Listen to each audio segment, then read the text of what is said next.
మంచిని బయటికి తెలియజేయండి.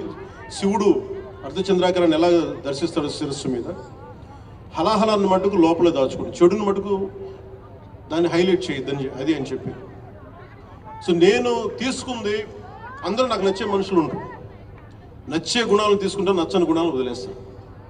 అలాగే మీరు భవిష్యత్తులో రేపొద్దున యూనివర్సిటీ నుంచి బయటికి వెళ్ళేటప్పుడు గో విత్ వన్ కమిట్మెంట్. మీకోసం ఇంతమంది ట్యాక్స్ పేయర్స్ మనీ ఇది, కొన్ని కోట్ల మంది ట్యాక్స్ పేయర్స్ మనీ ఇది. మరి యూనివర్సిటీకి వెళ్తే ఈజీగా అన్ని జరిగిపోతుంది అనుకుంటే మనం కట్టే ఫీజులు తక్కువైనా కానీ ప్రభుత్వం ఖర్చు పెట్టే చాలా ఎక్కువ. సో ఆ చదివిన చదువుకి మీరు ఎంతో కొంత దేశానికి కానీ సమాజానికి కానీ నిజంగా మీరు చేయగలిగితే రుణం అలాగే తీర్చుకోగలరు.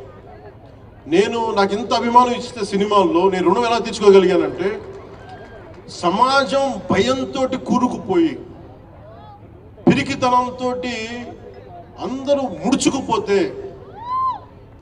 నేను వచ్చి నిలబడి ఇదే వైజాగ్లో దగ్గర నుంచి అన్ని రకాలు ఎందుకు నిలబడ్డానంటే ఇది నా నేల, నా దేశం. నేను ఒకటే అనుకున్నా, నా చెల్లెళ్ళ భవిష్యత్తు ఇది, నా బిడ్డల భవిష్యత్తు ఇది, నా తమ్ముళ్ళ భవిష్యత్తు అనుకున్నా. ఓకే, నన్ను తిడతారు, ఇంకోటి చేస్తారు, కానీ